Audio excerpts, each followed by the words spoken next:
Meet the brand new Audi A6, which costs from £30,000. On the outside, it's lean and neatly proportioned. On the inside, it's just plain incredible. This interior is the A6's defining feature. It is beautifully luxurious. And also, listen to the thunk of the door. That is one of the finest bassy thunks you can get.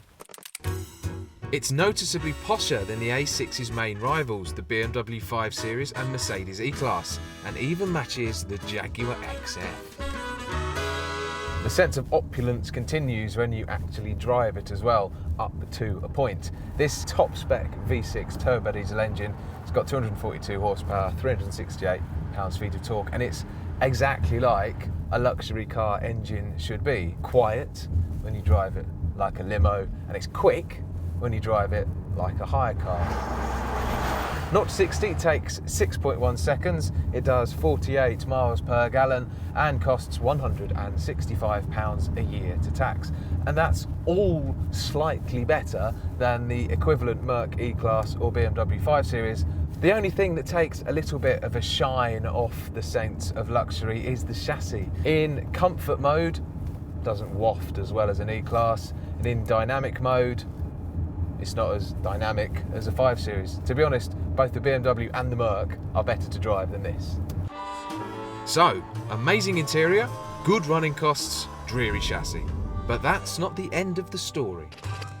As standard, this 3-litre TDI Quattro SE costs £38,000. But would you like to guess how much it costs with a few options added on? 40 grand? 45? 50? 55? No. £67,000. Optional extras are where manufacturers make their money, and Audis are legendary. What I'm going to do is list the pricey options that you should and shouldn't bother with, starting with the technology pack, which costs £1,500.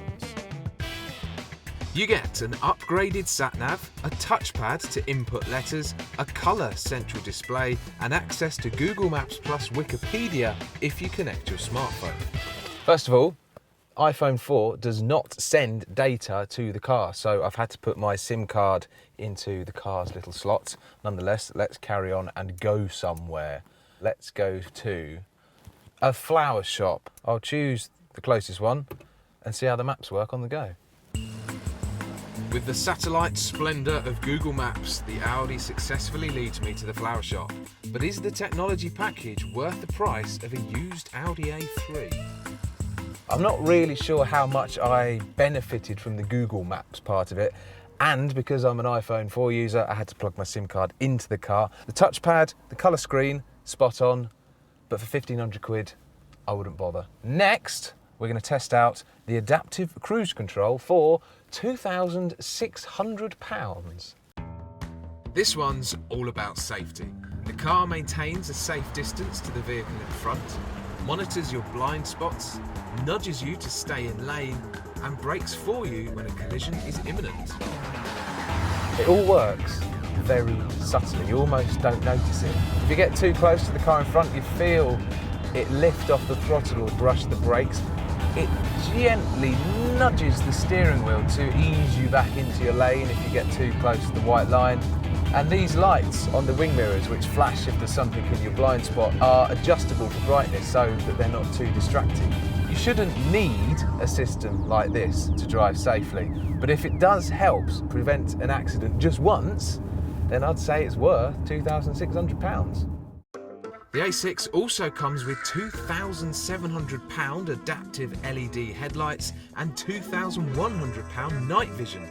While the lights are brighter and the night vision a good toy, I'd say they're not worth the cash. Finally, the most expensive option of all, a Bang & Olufsen stereo, which costs £6,300. It sounds incredible. There's loads of clarity and depth. And while a lot of good car stereos can still have quite overpowering bass, this one's really nicely controlled. However, despite the £6,300 price, you still have to pay an extra 410 quid for a digital radio. Come on now, that should be standard.